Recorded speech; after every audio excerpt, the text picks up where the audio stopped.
அனைவருக்கும் வணக்கம். கொஞ்ச வருஷமாவே இந்த ஆன்லைன் மோசடிங்கிறது பெருகி உலகம் ஃபுல்லா பரவிட்டு வருது. அது எவ்வளவுதான் நம்ம கண்ட்ரோல் பண்ணாலும், எந்த டிபார்ட்மெண்ட்னாலையும் கண்ட்ரோல் பண்ண முடியாத ஒரே விஷயம் ஆன்லைன் ஸ்கேம். எப்படி பண்றான்? எங்கேருந்து பண்றான்? அந்த டீம் யாரு?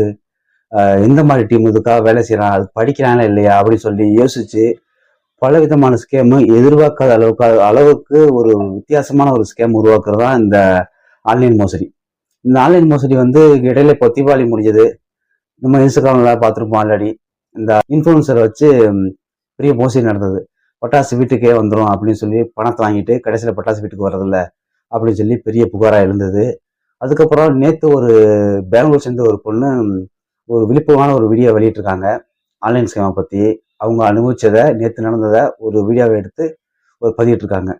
என்ன நடந்துச்சு அப்படின்னா, பெங்களூர் ஏர்போர்ட்ல இருந்து வீட்டுக்கு போகணும். அவங்க வெளியூர்ல இருந்து பெங்களூர் ஏர்போர்ட்டுக்கு வர்றாங்க. வந்ததுக்கப்புறம் அங்கேருந்து ஒரு ரேபிடோ டாக்ஸி புக் பண்ணுறாங்க. இந்த ப்ரைவேட் டாக்ஸி அப்படிங்கிறது நம்பிக்கைக்குரிய ஒரு விஷயம் தான். ஏன்னா எல்லாருமே டாக்ஸி யூஸ் பண்ணுற ப்ரைவேட் டாக்ஸி.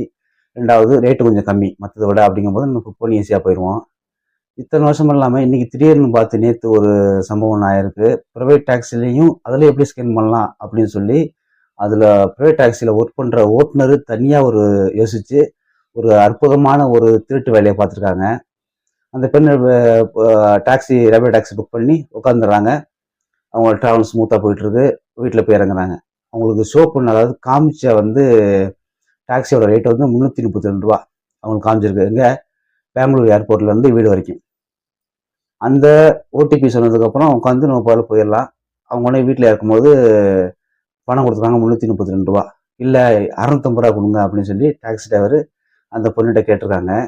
கேட்டதுக்கு ஒரே ஷாக்கிங் ஆகி போச்சு. இல்லை, நான் ரேபிடோ புக் பண்ணது தான், இதான் உங்களுக்கு காமிச்ச டிஸ்பிளே அமௌண்ட் இங்கே பாருன்னு சொல்லி காமிக்கும். இல்லை, எனக்கு வேற அமௌண்ட் காமிக்குது அப்படின்னு சொல்லி டாக்ஸி டிரைவரோட அமௌண்ட்டை அந்த பொண்ணுக்கு காமிக்காரு. அவங்களுக்கு ஒரு ஆச்சரியமா இருக்கு, ஒன்றும் புரியல. நமக்கு என்ன 532 ரூபா காட்டுது, அவங்களுக்கு என்ன 650 ரூபா காட்டுது, ஒன்றும் புரியலையே அப்படின்னு சொல்லி, இல்லை அப்படின்னு சொல்லி அந்த பேச்சுவார்த்தைகள் கொஞ்சம் ஜாஸ்தியாக ஆரம்பிக்குது. ஒன்றும் புரியல அந்த பெண்ணுக்கு, என்ன பண்ணு ஒன்றும் புரியல. அப்போ அக்கம் பக்கம் செக் பண்ணுறாங்க, என்ன நடந்துச்சு என்ன நடக்குது அப்படின்னு. பேச்சுவார்த்தைகள் அதிகமாக அவங்களோட செய்தியை ஒழுங்கா பார்க்கவே இல்லை. அவங்க ரேபிடோ மாதிரியே ஒரு ஒரு ஸ்க்ரீனை ஓப்பன் பண்ணி அந்த ஸ்க்ரீனில் டிஸ்பிளே காமிக்கிற மாதிரி காமிச்சு இவங்க அந்த காசு கொடுக்கறதுக்காக வேலையை பார்த்துருக்காங்க. அர்த்தமாக நம்ம டிஸ்பிளே பார்க்கும்போது ரேபிடோ ஆப் தான், இல்லை ப்ரைவேட் வேற ஆப் தான் அப்படின்னு சொல்லி பார்த்துருப்போம். அவ்வளோ ஆராய்ச்சி பண்ணி நம்ம பார்க்கறது கிடையாது. இல்லை, யாரும் பார்க்க மாட்டோம், இதை யாரும் எதிர்பார்க்க மாட்டோம். அதே மாதிரி அந்த பொண்ணு எதிர்பார்க்கல. கடைசி 2-3 டைம் திருப்பி கேட்க முடியல. இல்லை, அங்கே வர அவங்களுக்கு கொடுக்க முடியாது, எனக்கு டிஸ்பிளே எவ்வளோ அமௌண்ட் காமிச்சு தான் கொடுக்க முடியும் அப்படின்னு சொல்லி அந்த பெண்ணு சண்டை போட, அந்த ஓட்டுநர் இல்லை, எனக்கு காமிக்கிறது 650 ரூபா காமிக்குது உங்கள் லொக்கேஷனுக்கு, நீங்கள் இவ்வளோ கொடுத்தா ஆகணும் அப்படின்னு சொல்லி அந்த பெண்ணுகிட்ட ப்ரெஷர் அதிகமாக போடுறான். ப்ரெஷர் அதிகமாக போட்டோன்னா, எனக்கு வேறு சவாரி இருக்குது, நீங்கள் சீக்கிரம் கொடுங்க சொல்லி ப்ரெஷர் போட அந்த பொண்ணுக்கு ஒன்றும் புரியல. திருப்பி 2 டைம் அவங்க ஃபோனை வாங்கி பார்த்தும் கண்டுபிடிக்க முடியல. அதுக்கப்புறம் திருப்பி இந்த மக்கள் பக்கத்துல எல்லாம் கூட்டம் கூட அவங்களுக்கு அந்த ஓட்டுநருக்கு பயம் வந்துருச்சு. திருப்பி 2-3 டைம் வெளியே பக்கத்தில் உள்ளவங்களுக்கு ஃபோனை வாங்கி செக் பண்ணுறது அது ஒரு டூப்ளிகேட் ஆப்பும் கூட சொல்ல முடியாது.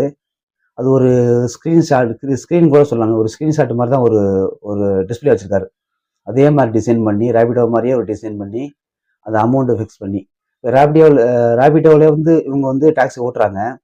ஆனால் அந்த காசு லொக்கேஷன் பிக்கப் பண்ணுறது எல்லாமே ரேபிடோ ஆப் மூலியம் தான் போகுது அவங்களுக்கு. அவங்க அதில் சேர்த்து வேலை பார்க்குறாங்க. ஆனால் சைடு வருமானத்தை எக்ஸ்ட்ரா வாங்குறதுக்காக என்ன யோசிச்சிருக்கான் அப்படின்னா, அந்த டிரைவர் வேற டூப்ளிகேட்டாக ஒரு ஆப் ஒரு டிஸ்பிளே காமிச்சிடலாம் அப்படின்னு சொல்லி, பொண்ணு தானே ஏமாந்துருவாங்க அப்படின்னு சொல்லி காமிச்சது தான். கடைசியில் மாட்டிக்கிட்டான். அவனை போட்டு அடிச்சதுக்கப்புறம், ஆமா நான் இது டூப்ளிகேட் தான் அப்படின்னு சொல்லி அவனை ஒத்துக்கிட்டான்.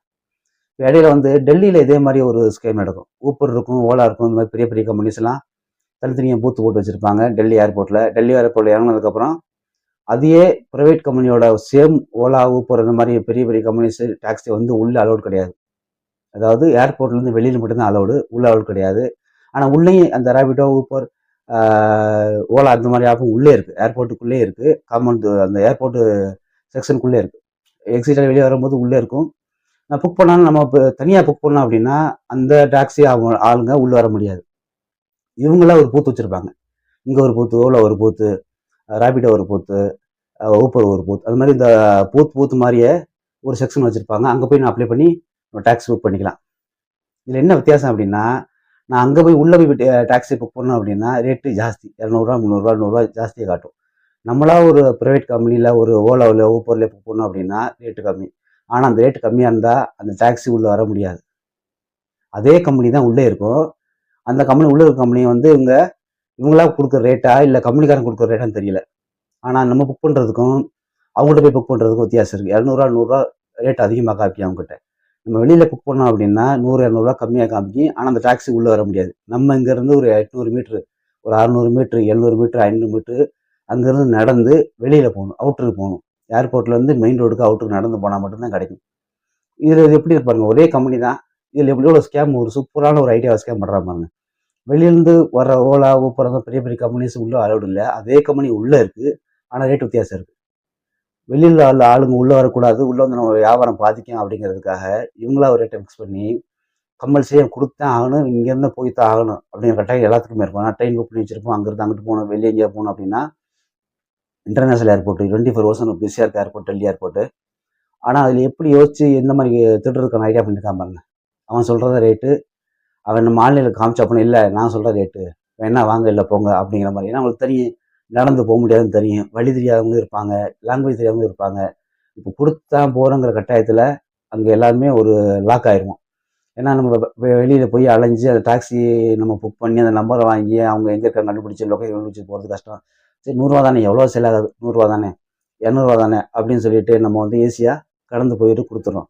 நானும் ஒரு டைம் இதே மாதிரி புக் பண்ணேன். புக் பண்ணும்போது எனக்கு உள்ளே வரல. டாக்ஸிக்காரன் ஃபோன் பண்ணி சொல்கிறாங்க, வெளில நிற்கிறவாங்க, ஏன் உள்ளே வாங்க, இல்லை எங்களுக்கு அலௌடு இல்லை. ஏன் உங்கள் கம்பெனி தான் உள்ளே இருக்குது, இல்லை எங்களுக்கு அலௌடு இல்லை அப்படின்னு சொல்லிட்டு, சரி ஓகே நிலுங்கன்னு சொல்லிட்டு அந்த பூத்தில் போய் கேட்க போகிறேன். அதே கம்பெனி ஒரு பூத்து மாதிரி பண்ணி வச்சுருக்காங்களே, அங்கே போய் கேட்க போகிறேன், டாக்ஸி வேணும், ஸ்டேஷன் போகணும், ரயில்வே ஸ்டேஷன் போகணும் அப்படின்னு. அவங்க ரேட்டு சொல்கிறாங்க. அவங்க சொன்ன ரேட் 800 நான் புக் பண்ண ரேட் 500. இந்த வித்தியாசம் இருக்குது. நான் புக் பண்ணி போனேன் அப்படின்னு, நானாக புக் பண்ணி போனோன்னா 500. அதே company private company, same company வருது, டாக்ஸி கம்பெனி. அதே அந்த ஏர்போர்ட்டுக்குள்ள கம்பெனியில் போய் கேட்டோம் அப்படின்னா 800. அதே டிஸ்டன்ஸ் தான், அதே லொக்கேஷன் போகிறது. அப்போ தான் எனக்கு புரிஞ்சுது, ஓ இது வித்தியாசமான ஸ்கேமாக இருக்கே அப்படின்னு. அதுக்கப்புறம் வெளியில் போகும்போது தான் அந்த டாக்ஸி வரைக்கும், ஏன் நீங்கள் உள்ளே வரதில்லை, உங்கள் கம்பெனி தானே உள்ளே இருக்குது, நீங்கள் வர வேண்டியதானே, நீங்கள் ஏன் வரதில்லை அப்படிங்கும்போது, இல்லை அலௌடு இல்லை, அங்கே உள்ள டாக்ஸியோட பார்ட்னர்ஸ் மெம்பர்ஷிப்ஸ் வேறு, எங்களோடது வேறு, நாங்கள் வெளியில் அவங்க உள்ள, நாங்கள் வெளியிலேருந்து உள்ளே பிக்கப் பண்ணுறதுக்கு அலௌடு கிடைக்கிறது இல்லை. அது ஏன்னு தெரியல, ஒரே கம்பெனியில் தான் எல்லா வேலை செய்கிறோம், ஆனால் இந்த ஒரு பாகுபாடு இருக்குது அப்படிங்கிற மாதிரி அவர் என்கிட்ட சொன்னார். இதை மாதிரி இப்போ வெளில போகிறோம் அப்படின்னா, நம்ம டாக்ஸி புக் பண்ணுறோம் அப்படின்னா இதை முதல்ல செக் பண்ணிக்கங்க அப்படின்னு சொல்லி அந்த பெண்ணு ஒரு வயலான ஒரு விழிப்புணர்வு வீடியோ வெளியிட்டிருக்காங்க. இந்த மாதிரி ஆன்லைனில் புக் பண்ணி பண்ணுற எல்லா விஷயத்துலையுமே நமக்கு பாதுகாப்பற்ற செயல். ஆன்லைனில் பே பண்ணுறது, கிரெடிட் கார்டை ஜாயின் பண்ணி பே பண்ணுறது, இந்த மாதிரி விஷயங்களை முடிஞ்ச அளவுக்கு யோசித்து கொஞ்சம் பிரச்சனை இல்லாமல் பண்ணுறது பெஸ்ட்டாக இருக்கும். நம்மளோட பணத்துக்கு சேஃப்டி, நம்மளோட ஸ்கேமில் தப்பிக்கிறதுக்கு இதாக ஒரே வழி. ஓகே ஃப்ரெண்ட்ஸ், அடுத்த ஒரு வயலான விஷயத்துக்கு பேசுவோம். நன்றி, வணக்கம்.